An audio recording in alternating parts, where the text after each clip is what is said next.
Assalamualaikum warahmatullahi wabarakatuh. Waalaikumsalam warahmatullahi wabarakatuh. Wabarakatuh. Selamat malam Bapak Ibu semua, Bapak Ibu berjumpa kembali dengan Ibu Fajriatus dan saya di sini sebagai moderator yang telah mengundang kita pada acara malam hari ini, yaitu diseminasi budaya positif. Nah, Bapak Ibu, perlu diketahui bahwa seminar atau diseminasi budaya positif yang akan disampaikan oleh Bu Fajriatus adalah serangkaian dari agenda kurikulum, maksud saya agenda dari CGP atau calon guru penggerak. Nah, untuk pemateri Bu itu saya langsung persilakan saja. Silakan Bitus. Terima kasih Pak Rio. Izin share screen teman-teman semuanya. Sebelumnya, Assalamualaikum warahmatullahi wabarakatuh. Waalaikumsalam warahmatullahi wabarakatuh. Saya mengucapkan terima kasih kepada Bapak Ibu guru semuanya yang sudah bergabung di dalam diseminasi disiplin budaya positif yang akan saya sampaikan nanti kurang lebih selama 30 menit. Saya minta maaf juga karena akhirnya memilih moda daring ini karena kondisi kesehatan, dengan alasan kondisi kesehatan ini. Oke Bapak Ibu sekalian, untuk mempersingkat waktu langsung saya sampaikan apa yang sudah saya pelajari pada modul 1.4, yaitu tentang apa itu disiplin budaya positif. Disiplin positif ini merupakan sebuah praktek pendidikan yang dirasakan bisa memberikan manfaat atau efek positif bagi anak-anak dengan menerapkan disiplin positif ini, baik di sekolah, di rumah maupun di tempat lain. Diharapkan nantinya anak-anak mampu untuk mengembangkan perilaku positif yang bertahan dalam jangka waktu lama atau panjang. Kemudian anak-anak juga mampu mengembangkan kemampuan untuk mengelola diri dan tahan terhadap godaan atau kesulitan. Anak-anak juga diharapkan mengembangkan motivasi internal dengan kebiasaan sejak dini. Ketiga hal tersebut dapat dibentuk dengan membangun sebuah komunikasi yang positif, baik antara guru dengan murid maupun kita sebagai orang tua dengan anak. Komunikasi yang positif ini ditandai dengan saling memanusiakan hubungan sebagai fondasi awalnya. Apa perbedaan disiplin dan hukuman? Tidak jarang saya sebagai guru, saya pribadi sebagai guru terkadang memberikan hukuman terhadap anak-anak yang melakukan kesalahan atau yang melanggar peraturan yang ada di sekolah.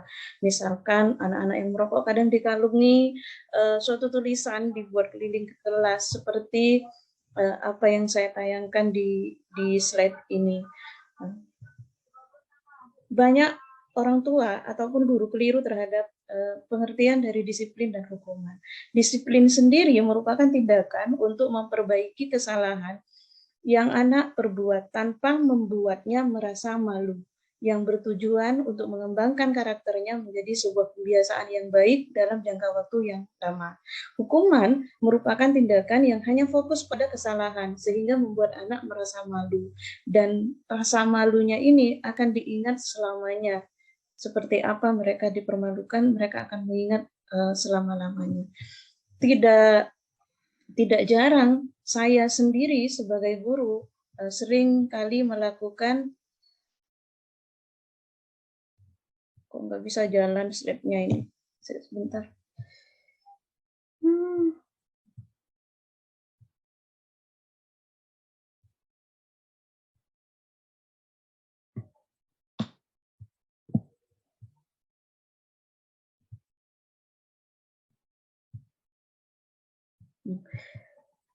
Disiplin dan hukuman ini. Disiplin ini dimaknai sebagai sesuatu yang dilakukan seseorang pada orang lain untuk mendapatkan kepatuhan dan memiliki kecenderungan ketidaknyamanan, serta sering dihubungkan dengan tata tertib yang berkaitan dengan sanksi dan hukuman bagi yang melanggarnya. Kadang kita kalau berbicara disiplin, yang tidak memenuhi, yang tidak mengikuti peraturan, maka dia tidak disiplin. Kadang kita menjudge-nya seperti itu. Nah, di mana ada kemerdekaan, disitulah harus ada disiplin yang kuat. Menurut Ki Hajar Dewantara, untuk mewujudkan murid yang merdeka, murid harus memiliki disiplin yang kuat yang berasal dari dalam dirinya ataupun berasal dari luar dirinya. Sesungguhnya disiplin itu bersifat self disiplin, yaitu kita sendiri yang mewajibkan kita dengan sekeras-kerasnya. Kita yang harus memaksakan kita untuk berdisiplin. Tetapi itu sama saja, sebab jikalau tidak cakap dalam melakukan self disiplin, wajiblah orang lain atau penguasa lain mendisiplinkan diri kita. Dan peraturan demikian itu harus ada di dalam suasana yang merdeka. Nah, merdeka sendiri menurut Ki Hajar Dewantara tidak hanya terlepas dari perintah orang lain, tetapi juga cukup cakap membuat atau memerintah diri sendiri. Nah, menurut Diana Gaussen dalam bukunya menyatakan bahwa arti asli dari kata disiplin ini juga berkonotasi dengan disiplin diri dari murid-murid yang dapat membuat seseorang menggali potensinya menuju sebuah tujuan, sesuatu yang dihargai dan bermakna. Karena setiap tindakan yang dilakukan oleh orang itu mempunyai tujuan. Tujuannya apa? Yaitu untuk memenuhi kebutuhan hidupnya. Nah, murid yang disiplin, yang memiliki disiplin positif, akan memiliki motivasi internal yang tinggi dalam menguasai diri untuk melakukan tindakan yang sesuai dengan nilai kebajikan universal. Nah, 3 level motivasi, kalau menurut James K. Wilson ini adalah motivasi itu ada yang dari eksternal, ada yang dari internal. Nah, motivasi yang seharusnya dimiliki oleh murid ataupun kita adalah yang internal, yaitu motivasi yang ketiga, yaitu menghargai diri sendiri. Bukan karena ada faktor eksternal seperti menghindari hukuman, menghindari rasa sakit, ataupun untuk mendapatkan suatu penghargaan. Sama halnya ketika kita berkendara dengan menggunakan helm. Tujuan kita apa? Kalau motivasi internal, oh ini untuk keselamatan saya, maka tanpa adanya peraturan kita akan termotivasi untuk menggunakan helm tersebut saat berkendara. Restitusi untuk pembentukan disiplin diri. Jadi mungkin teman-teman kemarin yang sudah mengikuti diseminasi bersama Bu Konita yang juga calon guru penggerak sudah belajar tentang restitusi. Restitusi ini adalah metode untuk menyusun kembali model disiplin di sekolah. Restitusi ini berfokus pada solusi atau pemecahan masalah yang bisa dilakukan, bukan pada masalahnya. Jadi kesalahan anaknya itu apa, tetapi kita fokus pada bagaimana mereka bisa memperbaiki kesalahannya, bisa memecahkan masalah yang ada. Restitusi mengajak murid untuk mengidentifikasi kembali tindakannya, sehingga dia bisa menganalisis dan memikirkan langkah yang tepat dalam pemecahan masalah. Nah, filosofi dari restitusi sendiri ada 6 yang melandasi bahwasanya restitusi ini. Yang pertama adalah kesalahan adalah hal yang wajar, normal, setiap orang melakukannya, karena manusia berbuat salah hampir setiap harinya, siapapun itu. Kemudian yang kedua, setiap manusia tahu jika berbuat salah. Mereka kadang sudah sadar, tahu, oh iya saya ini salah, tapi kadang untuk menemukan solusi dari kesalahannya itu apa, kadang sulit. Kemudian yang ketiga, semakin disalahkan dan dikritik, membuat orang itu menjadi tidak percaya diri dan berfokus pada kesalahannya. Kemudian yang keempat, proses dari restitusi menguatkan setiap individu karena dari diri sendirilah yang menyelesaikan dan memperbaiki kesalahan. Dalam restitusi, guru dan murid berkolaborasi untuk mencari pemecahan masalah. Andai kata sudah sepakat, oh nanti saya penyelesaian masalahnya seperti ini, maka diharapkan guru nantinya posisi kontrolnya seperti apa nantinya. Proses restitusi membuka banyak kesempatan bagi setiap murid untuk meraih sukses. Pertamanya merasa dihargai dan lebih terbuka untuk percaya pada diri sendiri juga pada orang lain. Individu yang tumbuh dalam proses restitusi menjadi lebih mengerti bahwa kesalahan adalah hal yang biasa, sehingga dia pun akan melakukan proses restitusi pada orang sekitarnya. Dalam pelaksanaannya nanti akan ada yang namanya segitiga restitusi. Pada segitiga restitusi ini, pada masing-masing sisi, pertama kita bisa menstabilkan identitas. Misalkan jika ada murid yang berbuat salah, maka kita pertama bisa melakukan menguatkan, menstabilkan identitasnya, menguatkan mereka bahwasanya berbuat salah itu wajar, tinggal bagaimana memperbaiki kesalahannya. Kemudian yang berikutnya adalah validasi tindakan yang salah. Kita kan tanya, betul tidak apa yang kamu lakukan itu salah apa tidak? Kalau salah, bagaimana penyelesaiannya? Maka di sisi yang lain kita nanti akan menanyakan keyakinan. Salahmu itu karena tidak sesuai dengan keyakinan apa atau peraturan yang mana. Kalau kita dalam sehari-hari mungkin menyebutnya peraturan seperti itu. Kita sebagai guru nantinya diharapkan tahu 5 posisi kontrol guru ini. Tidak jarang saya mungkin bertindaknya di dalam kehidupan di sekolah adalah guru yang penghukum. Jadi kalau ada murid yang salah, diberi hukumannya seperti ini. Kemudian ada posisi kontrol pembuat merasa bersalah. Kalau pembuat merasa bersalah ini mungkin seperti ini. Kalau ada murid yang berbuat salah, sudah saya ingatkan seperti ini, kamu masih bertindak seperti ini. Jadi murid itu seakan-akan mereview kembali, oh kesalahannya banyak sekali. Kemudian ada yang posisi kontrol guru bisa sebagai teman. Kemudian sebagai pemantau, yang paling bagus, yang paling ideal kalau menurut saya adalah sebagai manajer. Karena nanti kalau di posisi manajer ini pasti akan melaksanakan segitiga restitusi. Nah, di sini tabel kegiatan kalau misalkan perbandingan antara penghukum, pembuat merasa bersalah sebagai teman, pemantau ataupun manajer. Misalkan guru berbuat menghardik, menunjuk, menyakiti, menyindir, membentak kayak saya yang lakukan tempo hari terhadap salah satu siswa, itu posisi kontrol sebagai penghukum. Kalau sebagai pembuat orang merasa bersalah, berceramah dan mengatakan seharusnya Bapak, saya kecewa dengan kamu, saya sangat tidak tidak respect terhadap kamu dan lain sebagainya. Kalau sebagai teman itu biasanya membuatkan alasan-alasan untuk muridnya. Kemudian yang kalau yang sebagai pemantau itu menghitung dan mengukur, oh kamu sudah sekian, ini sekian. Kemudian kalau manajer itu biasanya mengajukan pertanyaan-pertanyaan, menggali pertanyaan-pertanyaan dengan segitiga restitusi itu dan lain sebagainya. Yang ini agar tidak terlalu lama nanti saya berikan slide-nya. Nah, kalau yang saya lakukan di kelas biasanya kan sebelum pembelajaran kita terbiasa membuat yang namanya kesepakatan kelas. Nah, akan lebih baiknya kalau dibuatkan keyakinan kelas. Apa itu nilai-nilai kebajikan atau prinsip-prinsip universal yang disepakati bersama secara universal, lepas dari latar belakang suku, negara, bahasa, maupun agama.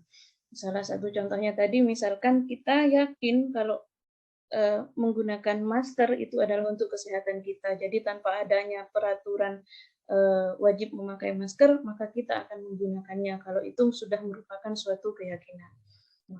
Suatu keyakinan akan lebih memotivasi seseorang dari intrinsik, dari dalam. Jadi kalau motivasi intrinsik itu biasanya tanpa ada aturan akan muncul dengan sendirinya. Seseorang akan lebih tergerak dan bersemangat menjalankan keyakinannya daripada mengikuti serangkaian peraturan. Begitu pula dengan murid-murid kita. Itu menurut Diana Kersen. Nantinya bagaimana budaya positif di sekolah ini dapat tercapai? Kami calon guru penggerak butuh dukungan, butuh kolaborasi dari semua pihak, teman-teman guru, staf TU, maupun dari kepala sekolah, yaitu dengan menerapkan pendidikan karakter, melakukan kesepakatan kelas, memahami posisi kontrol guru yang diharapkan bisa berposisi sebagai manajer, kemudian serta memahami disiplin positif yang diperlukan untuk membentuk karakter dan suasana belajar yang lebih positif bagi guru dan murid. Terima kasih, itu yang bisa saya sampaikan untuk teman-teman semuanya. Terima kasih atas waktunya. Saya kembalikan lagi ke moderator karena waktunya memang sangat sempit. Mungkin kalau mau diberikan pertanyaan silakan moderator. Iya, terima kasih banyak Ibu Fajriatus atas pemaparan materi untuk diseminasi budaya positif. Nah, dari pemaparan yang sudah Bu itu sampaikan tadi ada beberapa yang merefleksi diri saya pribadi sebagai guru dan juga mungkin teman-teman bahwa sebenarnya kesalahan yang dilakukan siswa itu dapat dianggap normal karena merupakan bagian dari refleksi menuju dari bagian yang lebih baik dari diri siswa itu sendiri. Baik untuk teman-teman semuanya, dipersilahkan mungkin ada yang ingin ditanyakan dari materi yang sudah disampaikan oleh Bu Itus dalam forum diskusi malam ini.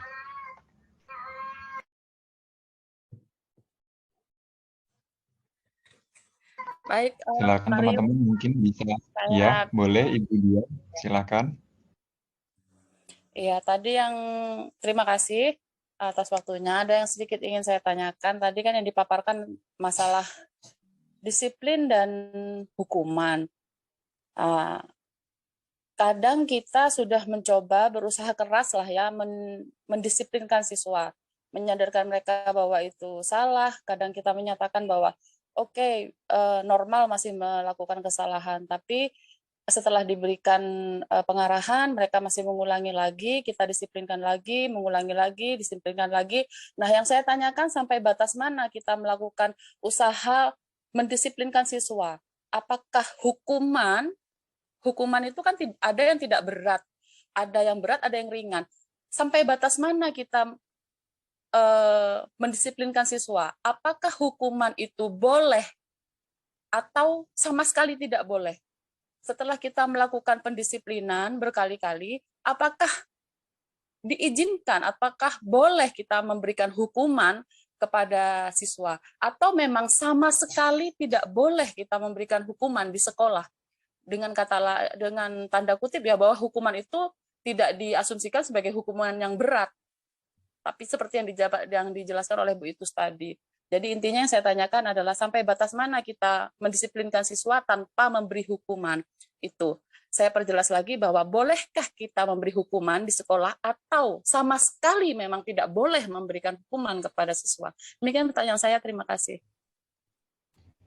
Terima kasih Bu Dia. Saya tampung dulu untuk pertanyaan yang sangat bagus terkait batas sampai mana untuk mendisiplinkan siswa. Kemudian mungkin ada rekan-rekan lain yang ingin mengajukan pertanyaan terkait materi yang sudah dipaparkan oleh Bu Fajriatus.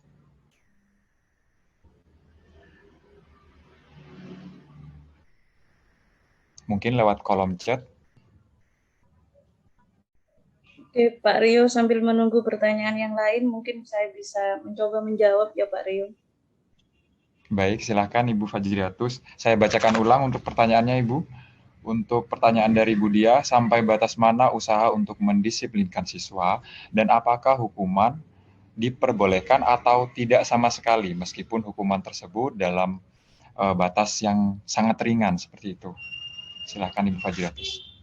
Terima kasih Pak Rio, terima kasih Bu Dia. Saya mencoba menjawab pertanyaan Bu Dia dari apa yang sudah saya pelajari dari modul 1.4. Ini merupakan bagi saya sendiri sebenarnya ini adalah paradigma baru. Awal saya mempelajari modul ini juga ada rasa bertentangan di dalam hati saya. Kalau anak-anak tidak diberikan hukuman, apalagi siswa kita SMA Negeri 1 Suboh, kok kayaknya tidak mungkin seperti itu juga Bu Dia. Tetapi Bu Dia, berdasarkan teori dan pengalaman dari teman-teman JGP yang lain, juga pengalaman dari fasilitator dan narasumber dari program PGP ini, bahwasanya kalau hukuman itu lebih banyak sisi negatifnya dibandingkan dengan sisi positifnya. Jadi paradigma yang baru ini diarahkan kita bisa bukan hanya sekedar memberikan hukuman, tetapi juga melaksanakan yang namanya restitusi. Di dalam proses restitusi tersebut, Bu Dia, anak yang pertama, anak itu disadarkan terlebih dahulu akan kesalahannya. Kemudian setelah disadarkan akan kesalahannya, kita menanyakan keyakinan mereka. Kalau mereka sudah, dia melanggar aturan yang mana, bagaimana caranya untuk memperbaiki pelanggaran tersebut. Artinya di situ berarti kan ada konsekuensi. Cuma kita tidak menyebutnya itu hukuman, konsekuensi dari apa yang dia lakukan. Misalkan satu contoh adalah anak kita melaksanakan atau melakukan pemukulan terhadap temannya. Nah, kita tahu mungkin awalnya saya berpikir setiap kali anak melakukan suatu tindakan pemukulan, oh berarti ini ada kasus, ada masalah yang mereka di antara mereka. Maka kita berpikirnya apa sebenarnya? Kita wajib menanyakan kepada kedua belah pihak anak tersebut apa sebenarnya masalahnya, akar permasalahannya. Ini restitusi ini hal yang baru bagi saya. Jadi penerapannya di sekolah kemarin juga sudah saya coba menerapkan di kelas saya. Jadi kita itu mencari penyelesaiannya, anak itu diarahkan untuk jadi tahu kesalahannya, bagaimana cara memperbaikinya, dan diharapkan tidak terjadi lagi. Tapi mungkin pada prakteknya, pada kenyataannya, kalau anak tersebut mengulangi lagi, berarti kita di sekolah kan juga sebenarnya kan punya aturan. Oh, kalau melaksanakan ini berarti dapat poin sekian. Poin itu kan sebenarnya juga hukuman bagi mereka, sanksi bagi mereka.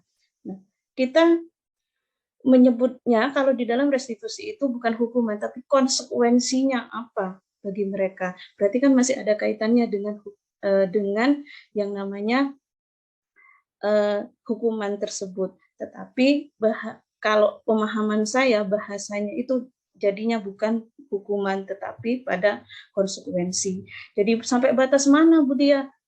Kita perlu kesabaran kita memang semuanya. Kalau misalkan dan ini tidak bisa dalam waktu instan.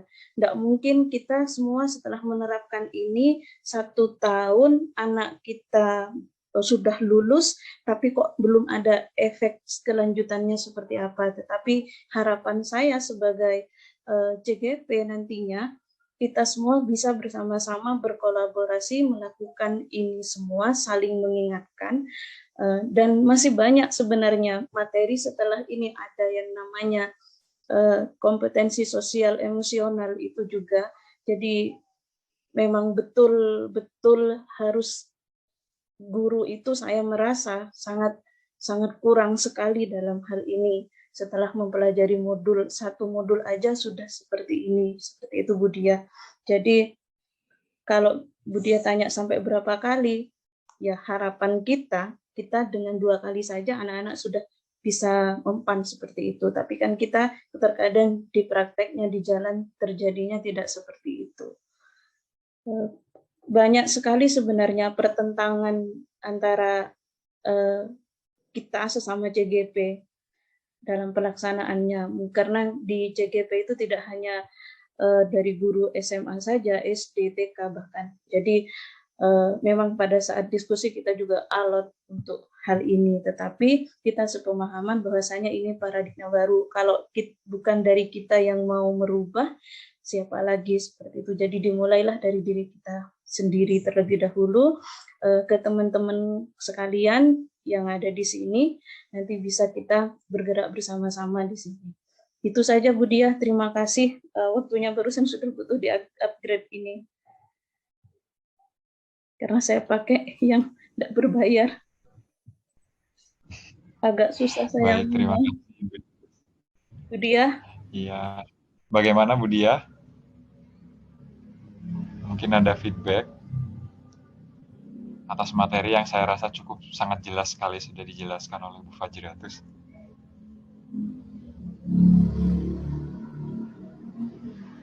Sepertinya sudah cukup jelas dari Bu Dia, Bu Itus.